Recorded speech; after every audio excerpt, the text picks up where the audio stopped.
Joe Biden is out of touch, folks. Bunker Joe actually thinks he can run for president, not answer any questions, not complete a full thought or sentence.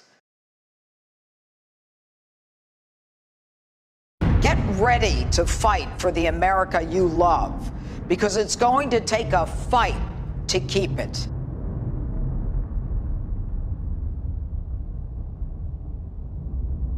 "100 days to save this country." As you've watched the attempted destruction of this great nation, yes, I said great nation, you probably felt like you were watching violence play out in a third world country, that this kind of thing doesn't happen in the United States. Well, I've got news for you. Elect the wrong person, and it's coming to your city. As this plays out with 100 days left before the presidential election, the question is simple. Do you want someone to fight for the peaceful America you lived in, one who respects law and order? Or do you want to chart a different course for America and continue to descend into the depths of despair and darkness? I want you to think about your life 1 year ago. The economy was soaring. You had a job if you wanted one. You could pack your kids in the SUV and take a vacation if you wanted. You could go to sports events, concerts, and enjoy the fruits of your labor unhindered. On a lazy July summer night like tonight, you might have a barbecue, turn on some music. Not anymore. The question now, is it safe? Will my family be safe? Will I be able to protect myself, my business, my property? Will I get into trouble if I exercise my Second Amendment right to defend myself and my property? The man who wants to run this country, who is watching the same videos that you are, calls these rioters and looters peaceful protesters, asserting that they have a First Amendment right to assemble. Let me tell you, most of them are anything but peaceful. They are violent anarchists, criminals, arsonists, looters, haters. Democrat Mayor Ted Wheeler of Portland, the site of almost 60 consecutive nights of shocking unrest and violence, stood proudly with the protesters, surrounded, of course, by his 5 security guards, announcing federal law and the U.S. Constitution doesn't apply in our city.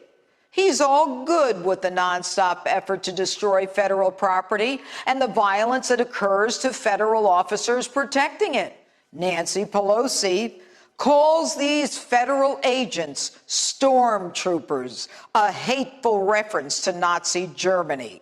She says the stormtroopers are harassing the protesters. A primer, Mr. Mayor and Madam Speaker.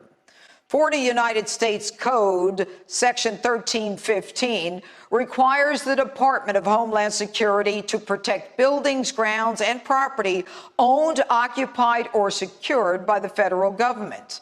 It also requires that they enforce federal laws, carry firearms, and make arrests without warrants for any offense against the United States. The federal courthouse in Portland has been targeted by arsonists and vandals, literally trying to break into it to burn it down.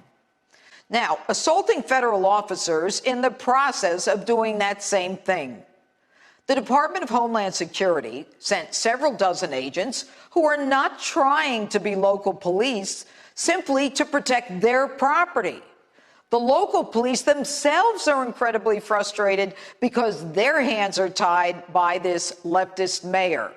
They tweet reports every day of incendiary and inflammatory materials being used by the anarchists and the attempted breaching of the fence, as well as the throwing of projectiles by the protesters. The Portland police have documented this, but have not been permitted to make one arrest. If a federal agent identifies someone, though, who's thrown a device and sees that person when the crowd starts to break up, they have the absolute right to follow and the probable cause to arrest that person for a federal crime.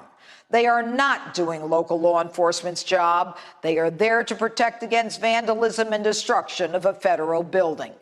This is done throughout the nation and is unquestionably constitutional.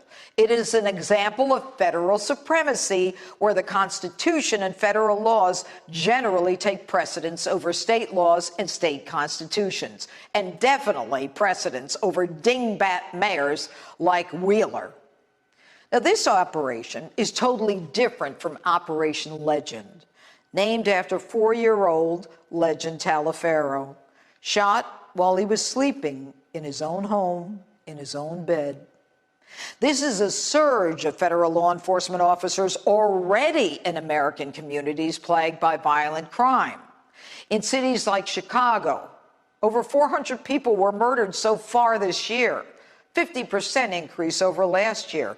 2,000 people shot so far this year in one city. Now, this operation is nothing new. There are joint task forces between local and federal agencies that have been in operation for decades and are commonplace throughout the nation. As DA, my office coordinated with the FBI, the ATF, the DEA on joint task forces, including the Joint Terrorism Task Force to combat gang, gun, terrorism, and drug crimes. We didn't need anyone's permission to fight crime. That Chicago's Mayor Lori Lightfoot would resist such assistance for so long as people died proves she's more interested in politics than people. So, what is the man running for president opposite Donald Trump doing during all of this? Bunker Joe is hunkered down in his basement, scared of his own shadow, afraid to come out, only willing to speak from a script, and certainly not willing to answer any questions, hiding, leading a campaign of lies to promote his candidacy, but never allowing anyone to question him. No surprise, it doesn't appear the man has the capacity to even respond to questions. But worst of all, Joe Biden, the man who wants to be president of the United States, remains silent as America burns, as police are attacked, as statues are tumbled and vandalized, as businesses are burned, as 3 federal officers are likely left permanently blinded as a result of this so-called peaceful protesters using lasers pointed at their eyes. They are so full of hate. Now, Biden says, I don't want to defund the police. Well, then why did he say before that, yes, absolutely, when asked if he would redirect funding away from police to other budget areas? Haven't we been told that that is defunding, taking money from the police budget to other areas? Of course, Biden's campaign panicked and said he does not support defunding the police. But in the Now This, it's the name of it, a social media-focused news organization interview, he said police forces don't need surplus military equipment, saying that this is what leads them to become the enemy in a community. And when he's pressed further by the host, asking, quote, but do we agree that we can redirect some of the funding, the police funding? Biden says, yes, absolutely. Joe Biden is out of touch, folks. Bunker Joe actually thinks he can run for president, not answer any questions, not complete a full thought or sentence. It's an insult to the American people that this man thinks he can hide in his bunker and come out like a groundhog reading a teleprompter, refusing to answer questions, all the while doing the Washington two-step of, I didn't mean what I said, and I really meant what I actually didn't say. We are in the most serious election of our lives, and if you think that's an exaggeration, take a look at this.